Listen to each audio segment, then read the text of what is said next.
Alright guys, so this video we're going to cover and talk about the Punnett squares, but more specifically dihybrid crosses. And remember, in a dihybrid cross we're crossing two sets of traits as opposed to a monohybrid cross where it's just one. So we're going to cross two heterozygous for their traits parents. So we got big B, big L, little l. Let's just say the dad and the mom.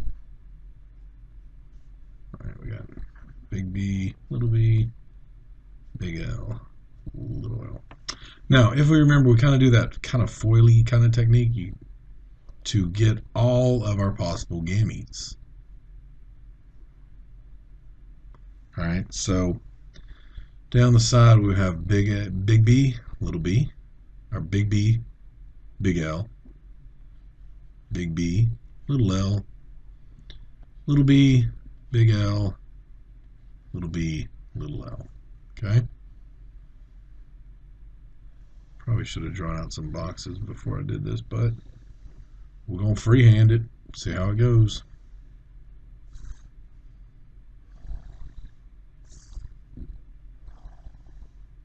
Got a little small there, that's fine. All right, now the gametes, and I'm going to talk as I draw here. The gametes for the mom and the dad in this case, since they have both the same phenotypes, genotypes, and same phenotypes, but more specifically what we're looking at here is the genotypes. We're going to go on and fill those in too.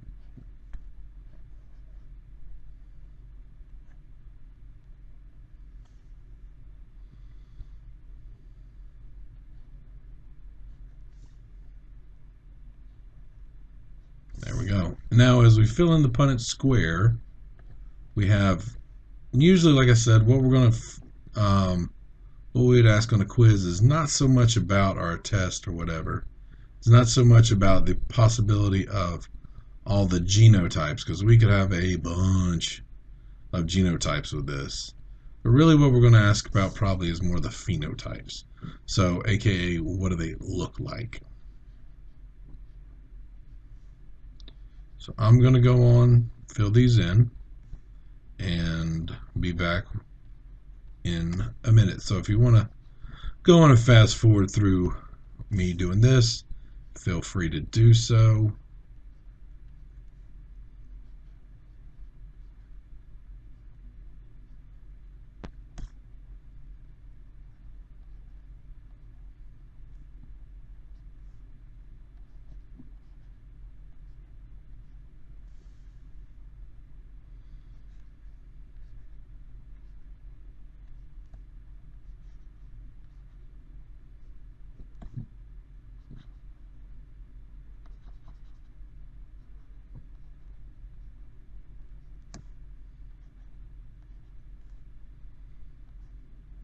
All right, so completed the Punnett square.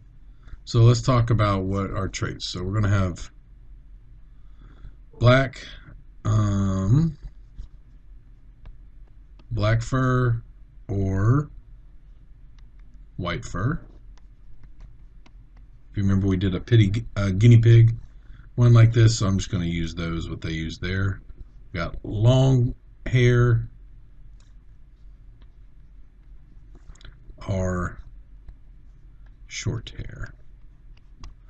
All right, so what we're going to do is we're going to kind of break this down, because we could have a black long hair, we could have a black short hair, we could have a white long hair, we could have a white short hair.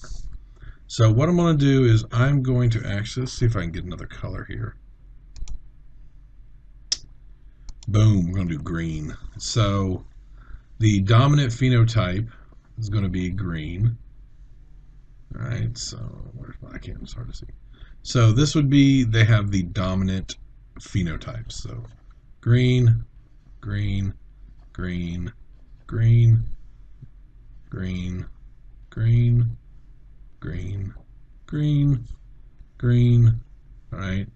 So all of these guys have both dominant phenotypes, meaning that they have not only black fur, but it is also long as well. And we should have 1, 2, 3, 4, 5, 6, 7, 8, 9 of those. Okay. Now let's see if we have black and short. Pick another color. Light blue. So, the little thing, there it is. So we have black with short fur, black with short fur, and black with short fur. Okay. Now we can have white with long fur. Maybe highlighter. Let's try that. All right, so black with long fur, we got this one. White with long fur, white with long fur, white with long fur. And then last, but definitely not least, all right, we have red. This one, we have double recessive or white with short fur right here. Okay, so there's all our phenotypes. All right, the genotypes, like I said, we're not so much worried about that one because like big B, big L, but also big B, little L. Big B, little b, big L, big B, little b, big L, little l. All these different ones are going to give you the same phenotype. So when you cross two heterozygous individuals, you will get this ratio that we see a lot, and even Mendel saw it when he did his research, and it's a very particular ratio. You will see it. It will be 9, 2, 3, 3, 2, 1. So you got 9 of the dominant phenotypes, where they're both dominant, black or long. You've got 3 of the black but short, 3 of the white but long, and then you have 1 that's full recessive right there, which would be white and short fur. All right, guys, so that's it. Just a quick video on this. If you have questions, as always, bring them into the tutorial. See y'all tomorrow.